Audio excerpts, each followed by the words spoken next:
Kjo letër është shkruar nga Malcolm X. Në prill të vitit 1964, gjatë pelegrinazhit të tij në qytetin e shenjtë të Mekës. Meka, 1964. Kur nuk kam qenë dëshmitar i mikpritjes kaq të sinqert dhe shpirtit të paimagjinueshëm të vllazërisë së vërtet, siç praktikohet nga njerëz të gjitha ngjyrave dhe racave, këtu, në këtë tokë të shenjtë, të lashtë, shtëpinë e Ibrahimit, Muhamedit dhe të gjithë profetëve të tjerë të shkrimeve të shenjta. Gjatë javës së kaluar, kam qenë krejtësisht pa fjalë dhe i magjepsur, nga mirësjellja që shoh të shfaqur rreth meje, nga njerëz të gjitha ngjyrave. Jam bekuar të vizitoj qytetin e shenjtë të Mekës. Kam bërë 7 rrotullime rreth Qabes, të udhëhequra nga një i ri me emrin Muhammed. Piva ujë nga burimi i Zemzemit. Vrapova 7 herë midis kodrave Safa dhe Merva. Jam falur në qytetin e lashtë Mina dhe në malin Arafat. Kishte 10.000 pelegrin nga i gjithë bota. Ato ishin të gjitha ngjyrave, që nga Beyond me sy blu e deri tek afrikanët me lëkurë të zezë, por të gjithë merrnin pjesë në të njëjtin ritual, duke shfaqur një frymë uniteti dhe vllazërie, që përvojat e mia në Amerikë më kishin bërë të besoja se kur nuk mund të ekzistonte mes të bardhëve dhe jo të bardhëve.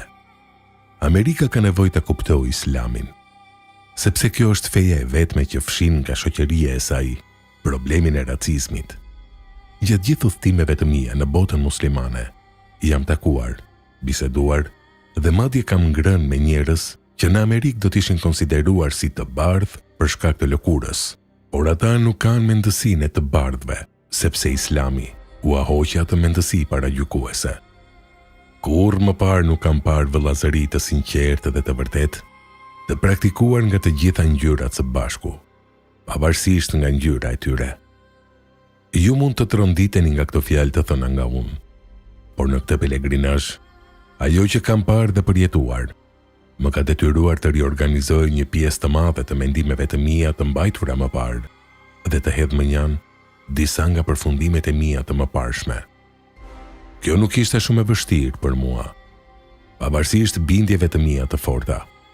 Kam qenë gjithmonë një njeri që përpiqet të përballet me faktet dhe të pranoj realitetin e jetës si përvojë e re, dhe njohuritë e reja e shpalosin atë realitet. Gjithmonë kam mbajtur një mendje të hapur, e cila është e nevojshme për fleksibilitetin që duhet të shkojë krah për krah me çdo formë të kërkimit inteligjent të së vërtetës. Gjatë këtyre 11 ditëve këtu në botën muslimane, kam ngrënë nga e njëjta pjatë, kam pirë nga e njëjta gotë dhe kam fjetur në të njëjtin shtrat ose në të njëjtin qilim, ndërsa i lutesha të njëjtit të Zot, bashkë me muslimanët, edhe në fjalët dhe në veprimet, në veprat e muslimanëve të bardhë, ndjeva të njëjtin sinqeritet që ndjeva mes muslimanëve afrikanë zezak të Nigerisë, Sudanit dhe Ganës. Ne ishim vërtet të gjithë njësoj, vëllezër, sepse besimi i tyre në një Zot të vetëm kishte hequr mendësinë e të bardhit nga mendja, nga sjellja e tyre dhe nga qëndrimi i tyre. Mund të shihja nga kjo se ndoshta, nëse amerikanët e bardhë mund të pranonin njëshmërinë e Zotit, atëherë ndoshta, gjithashtu, ata mund të pranonin në të vërtet unitetin e njeriut, dhe të mos gjykonin, pengonin dhe të dëmtonin të tjerët për shkak të dallimeve racore. Por, ndërsa racizmi po e çon Amerikën në rrugën e vetvrasjes, besoj, nga përvojat që kam pasur me ta, se të bardhët e brezit të ri, në kolegje dhe universitete, shumë prej tyre do të kthehen në rrugën shpirtërore të së vërtetës, e vetmja rrugë që i mbetet Amerikës për të shmangur fatkeqësinë që racizmi e çon në mënyrë të pashmangshme. Kur nuk kam qenë kaq i nderuar.